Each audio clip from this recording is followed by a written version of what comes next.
Recuerden, damas y caballeros, siempre es importante saber de dónde vienen los conceptos y los hechos y las cosas. Esto viene siendo particularmente exacto para cuando tengamos que explicar algo a detalle o a profundidad en algún tema que nos gusta o nos llegasen a cuestionar. ¿Estamos? Bien, vamos a empezar comentando y hablando referente acerca de la cronología y el avance que ha estado siendo testigo todo esto referente al tema de graficación. Vamos a estar comenzando por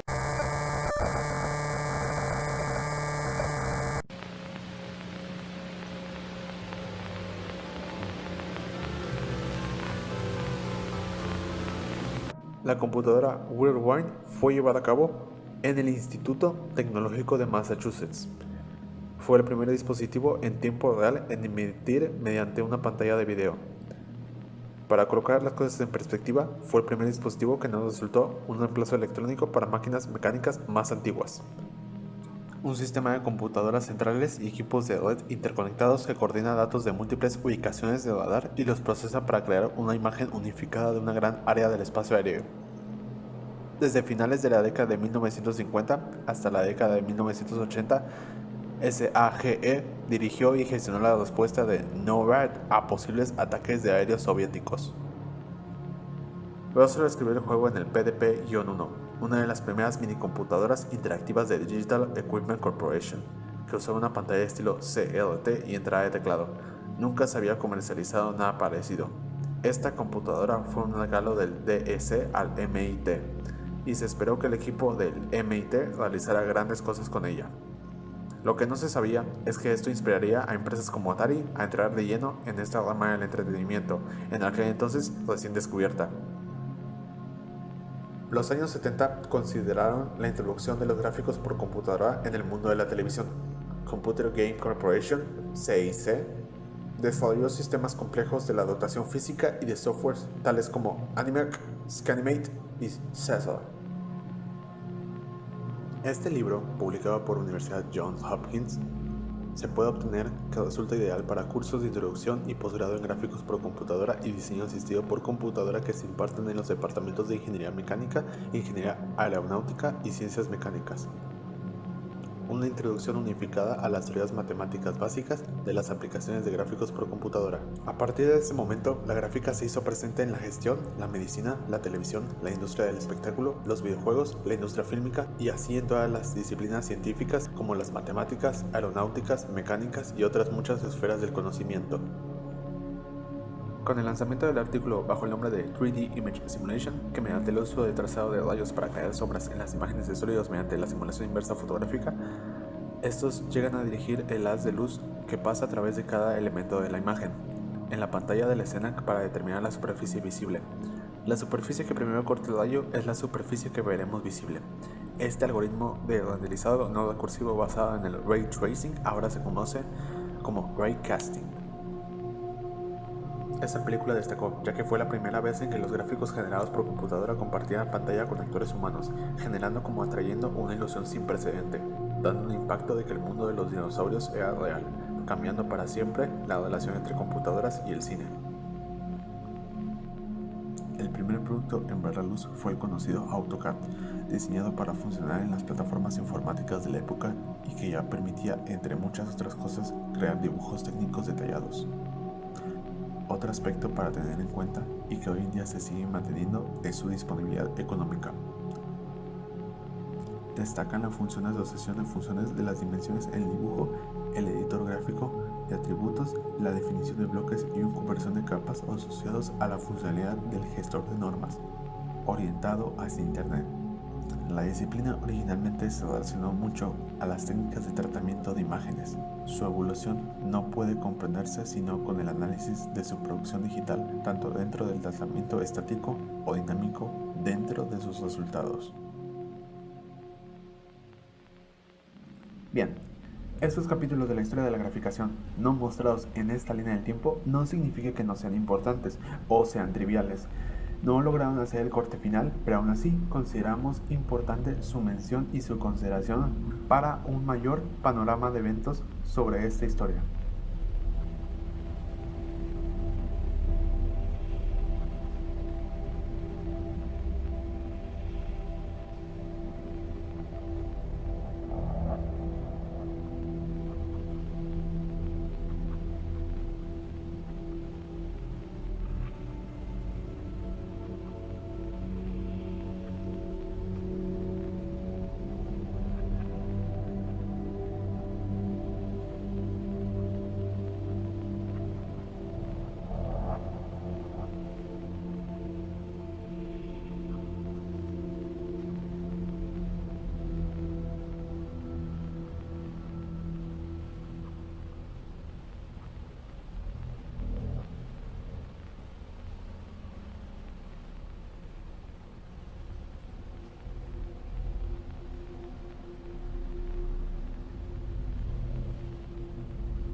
En alguna de las aplicaciones de la graficación que podemos platicar en este momento, vienen siendo primeramente graficación y diagramas, que viene siendo con uso matemático, con plataformas como Symbolab, MATLAB, Mathway, DeskMask o GeoGebra.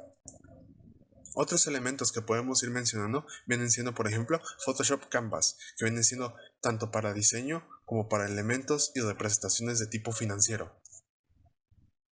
La asistencia por computadora también entra en este apartado de aplicaciones.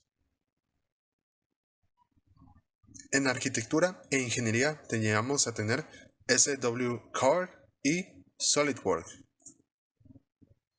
También entra aquí entornos de realidad virtual. La visualización de datos también entra en este apartado. Con una aplicación vendría siendo la ingeniería médica. Sin dejar de lado los ejemplos habituales. Para el arte digital están Photoshop, CAD y Canvas. Y por supuesto para el entretenimiento llega a estar lo que viene siendo con aplicaciones en teatro, cine y programación. La palabra fractal proviene del latín fractus, que significa fragmentado, fracturado o simplemente roto o quebrado, muy apropiado para objetos cuya dimensión es fraccionaria. Un fractal es un conjunto matemático que puede gozar de autosimilitud a cualquier escala. Su dimensión no es entera o si es entera no es un entero normal. El hecho que goce de autosimilitud significa que el objeto fractal no depende del observador para ser en sí. Digámoslo que si tomamos algunos tipos de fractales podemos comprobar que al hacer un aumento doble el dibujo es exactamente igual al inicial. Si hacemos un aumento de 1000, comprobemos la misma característica. Así pues, si hacemos un aumento, el dibujo resulta igual luego a las partes que se parecen al todo.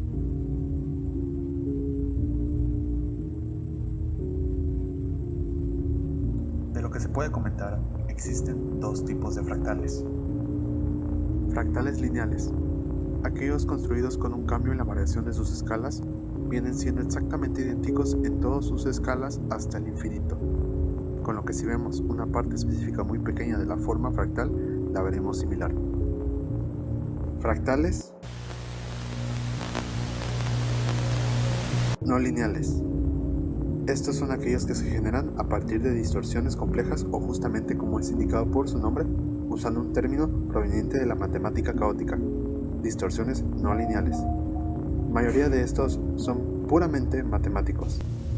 Entre ejemplos podemos tener Esponja de Menger, 1926. Carl Menger presenta una versión tridimensional de la alfombra de Sierpinski. Alfombra de Sierpinski, 1916. Fractal descrito en una serie de pasos que se repiten de forma indefinida. Por supuesto, cuando hablamos del tema de mapa de bits, debemos tener en cuenta que estaremos trabajando con ciertos elementos. Continua, pero no Estos elementos vienen siendo formatos de imágenes modificables, no modificables, de alta calidad o de baja calidad. A continuación estaremos mostrando y exponiendo unos cuantos ejemplares de unos cuantos formatos que consideramos merecen la pena mencionar. Se solicita un adecuado y responsable exposición de los elementos.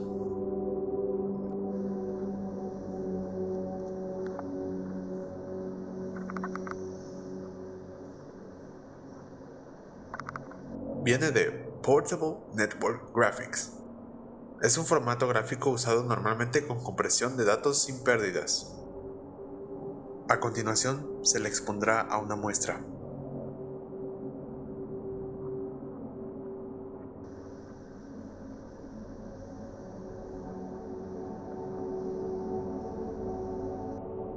Joint Photographic Experts Group es uno de los formatos gráficos más habituales. Tiene un tamaño del archivo en comparación más pequeño con una calidad de imagen alta. A continuación, se le expondrá a una muestra.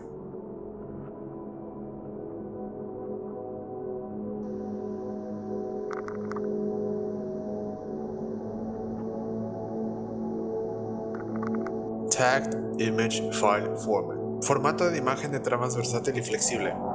Empresas como Microsoft Arduous Corporation, Hewlett Packard lo llevaron a cabo en 1986 para estandarizar el intercambio de imágenes. Este tipo de archivo admite escala de grises, RGB, SMYK y espacio de color LAP. El formato permite una profundidad de color de hasta 16 bits por canal de color y, por lo tanto, es ideal para el intercambio de datos durante una conversión RAW.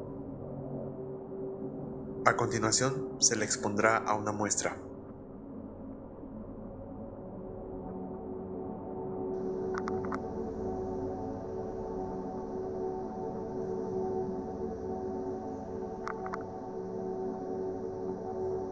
De traducción directa del inglés obtenemos crudo.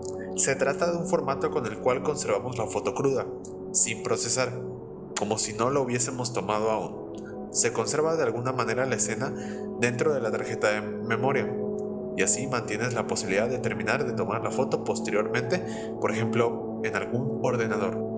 A continuación, se le expondrá a una muestra.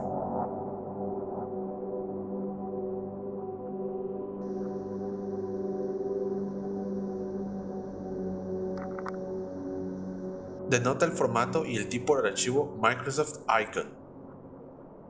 ICO es un formato de archivo patentado llevado a cabo por Microsoft para los iconos de la interfaz gráfica de Microsoft Windows. ICO es muy similar al formato de archivo del puntero del ratón CUR.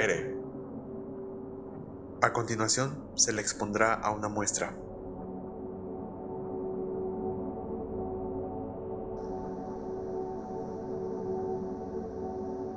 En el terreno de la informática, alude a Photoshop Document, es decir, documento de Photoshop. Se conoce como PSD al formato estándar del programa Adobe Photoshop. La extensión de este tipo de archivos es mencionada aquí, .psd. A continuación, se le expondrá a una muestra.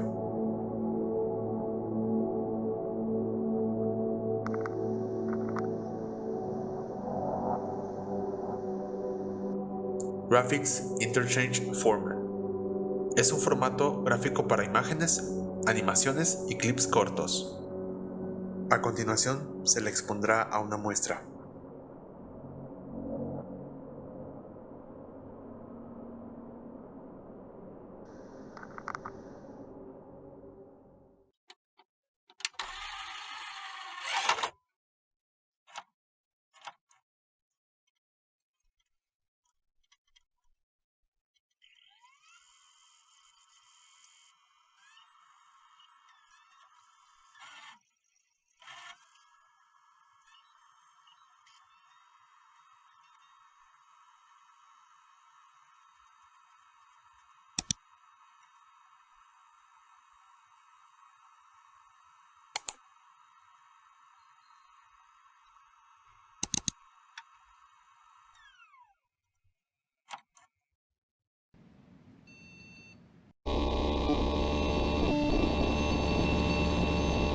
Ya.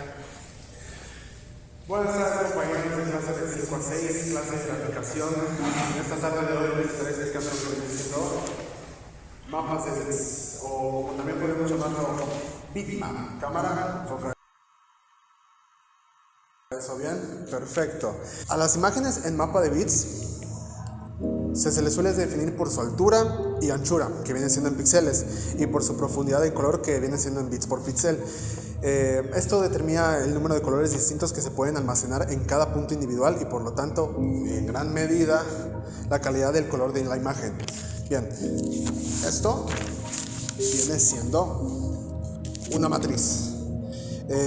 Las imágenes de mapa de bits o bitmaps se codifican en una matriz de puntos sobre la que se ordenan los bits de información que representan el color de cada píxel. Esto viene siendo el origen de todo, la forma de todo. Véanlo, sepan que exista y aprécienlo, ¿ok? La cantidad de información empleada para definir a cada píxel determina la calidad del color que una imagen bitmap puede tener. Ahora bien, aquí les estoy mostrando esto. Ok, el número de bits dedicados a un píxel individual determina el número de colores que se pueden asignar a ese píxel. Por ejemplo, podríamos decir que si cada píxel es uno que está representado por 4 bits, Se puede asignar a un píxel determinado a uno de 16 colores diferentes, viniendo siendo un 2 elevado a la cuarta, dándonos 16. En esta tabla les muestro algunos ejemplos del número de colores que se pueden asignar a un píxel representado por un número determinado de bits. Aquí podemos ver cómo viene siendo. Esto ya viene siendo cuando hablamos de 24 bits, que son casi los 16 millones. Una cosa, para los 32 bits ya hablamos de 32 millones, ¿ok? Un poco más, un poco menos. Ya. Perfecto. Voy a hablar un poco más cerca, lamentablemente.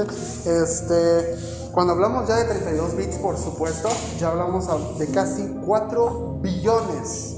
4 billones es una cantidad enorme, no está designada aquí, pero pues es un dato que les puedo dejar referente a cuántos bits estaríamos hablando cuando hablamos de 32 bits de una calidad de imagen. Bien, vamos al siguiente punto. Viene siendo: las pantallas digitales usan 3 colores básicos y estas las combinan mediante un proceso de mezcla en cada píxel entre los colores rojo, verde y azul. Viene siendo el RGB. Cada modo de color requiere una cantidad distinta de bits por píxel para definir las características cromáticas de una imagen. Aquí puedo ver cómo viene siendo entre 16 a 24 bits. Ya hay una dificultad para distinguir uno de uno. El 8 bits es claro, hay una limitación en cuanto a la variedad de colores o el alcance de los colores. Aquí también vamos a hablar referente a esta última parte, los mapas de bits almacenados en disco, que viene siendo la parte superior, la figura superior. De lo que les puedo decir es que contienen uno o varios bloques de información con datos como el número de bits por píxel, el número de píxeles de cada fila y el número de filas de la matriz. Este tipo de archivo también puede contener una tabla de colores, en ocasiones a veces dominada por la paleta de colores. Una tabla de colores asigna números del mapa de bits a colores específicos y por supuesto en esta ilustración que les muestro es una imagen ampliada junto con su mapa de bits y su tabla de colores. Cada píxel se representa mediante un número de 4 bits. Y acá en la parte de abajo les hablo referente a una tabla de bits almacenados en una tabla de colores. El anterior fue almacenado en un disco. Se denomina mapa de bits por paleta. Algunos mapas de bits no necesitan una tabla de colores como tal. Y por supuesto, si un mapa de bits usa 24 bits por píxel, este mapa de bits puede almacenar los colores en lugar de los índices en una tabla de colores. Aquí les muestro en la ilustración, en la parte de abajo, la más delgada y larga, la que parece un rectángulo. Les muestro un mapa de bits que almacena los colores directamente, 24 bits por píxel, en lugar de usar una tabla de colores. Y por supuesto, aquí les puedo mostrar de forma un poquito ampliada, intenté hacer lo que pude para mejorar la imagen, que en el mapa de bits FFFF representa el color blanco, cuando FF y 4O representa el color rojo, y así sucesivamente, representando color verde y azul. Gracias.